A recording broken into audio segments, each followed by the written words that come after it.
बोलो एकादशी मैया की जय हो। निर्जला एकादशी की कहानी। श्री भीमसेन बोले, पितामह भ्राता युधिष्ठिर, माता कुंती, द्रौपदी, अर्जुन, नकुल और सहदेव आदि एकादशी के दान व्रत करते हैं और मुझसे एकादशी के दिन अन्न खाने को मना करते हैं। मैं उनसे कहता हूँ कि भाई, मैं भक्ति पूर्वक भगवान की पूजा कर सकता हूँ, परंतु मैं एकादशी के दिन भूखा नहीं रह सकता। इस व्यास जी बोले, भीमसेन, यदि तुम नरक को बुरा और स्वर्ग को अच्छा समझते हो तो प्रत्येक माह की दोनों एकादशियों को अन्न न खाया करो। इस पर भीमसेन बोला, हे पितामह, मैं आपसे प्रथम कह चुका हूँ कि मैं एक दिन एक समय भी भोजन किए बिना नहीं रह सकता। फिर मेरे लिए पूरे दिन का उपवास करना कठिन है। यदि मैं प्रयत्न करूँ तो एक व्रत अवश्य कर सकता हूँ। इसलिए आप मुझे कोई एक व्रत बतलाइए जिससे मुझे स्वर्ग की प्राप्ति हुई। श्री व्यास जी बोले, हे वायुपुत्र, बड़े बड़े ऋषि और महर्षियों ने बहुत से शास्त्र आदि बनाए हैं कि मनुष्य की दोनों पक्षों की एकादशियों का व्रत करना चाहिए, इससे उन्हें स्वर्ग की प्राप्ति होती है। श्री व्यास जी के वचनों को सुनकर भीमसेन नरक में जाने के कारण अत्यंत भयभीत हुए और लता के समान कांपने लगे। वह बोले, पितामह, अब मैं क्या करूं, क्योंकि मुझसे व्रत नहीं हो सकता।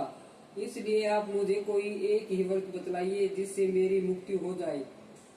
इस पर श्री व्यास जी बोले, हे भीमसेन, कृष्ण मिथुन संक्रांति के मध्य में ज्येष्ठ माह की शुक्ल पक्ष की एकादशी होती है, उसका निर्जला व्रत करना चाहिए।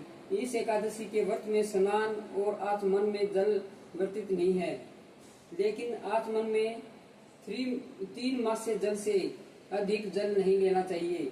इस आचमन से शरीर की शुद्धि हो जाती है। आचमन में 7 मास से अधिक जल मद्यपान के समान है। इस दिन भोजन करने से व्रत नष्ट हो जाता है। यदि सूर्योदय से सूर्यास्त तक मनुष्य जलपान न करे तो उसे 12 एकादशी के फल की प्राप्ति होती है और द्वादशी के दिन सूर्योदय से पहले ही उठना चाहिए और स्नान करके ब्राह्मण को यथा योग्य दान देना चाहिए।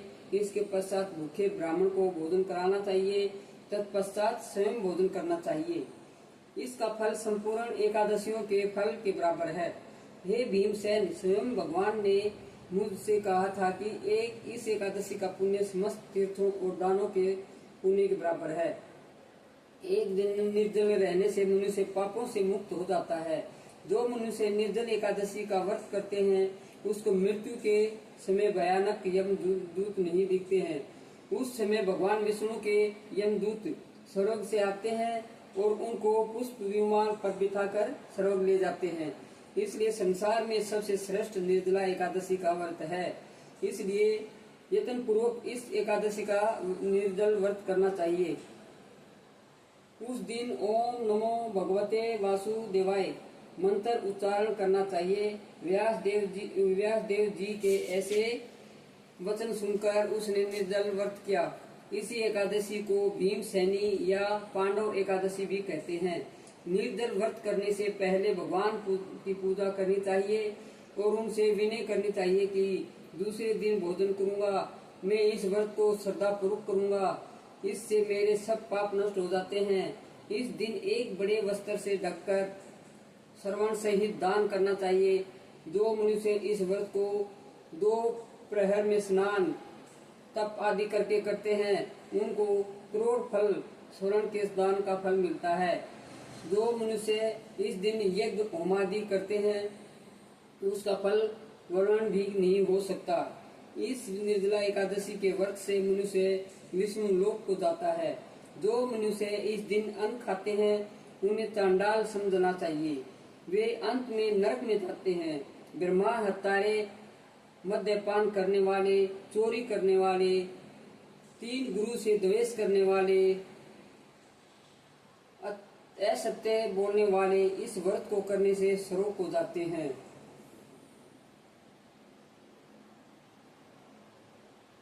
हे कुंती पुत्र, जो पुरुष या स्त्री इस व्रत को श्रद्धा पूर्वक करते हैं उनका निम्नलिखित कर्तव्य है। उन्हें सर्वप्रथम विष्णु भगवान की पूजा करनी चाहिए, तत्पश्चात गौ का दान करना चाहिए। उस दिन ब्राह्मणों को दक्षिणा, मिष्ठान आदि देना चाहिए। निर्जला के दिन अन्न, वस्त्र, छत्र, उपनयन आदि का दान करना चाहिए। जो मनुष्य इस कथा को प्रेम पूर्वक सुनते हैं व पढ़ते हैं उनको स्वर्ग की प्राप्ति होती है। बोलो एकादशी मैया की जय हो।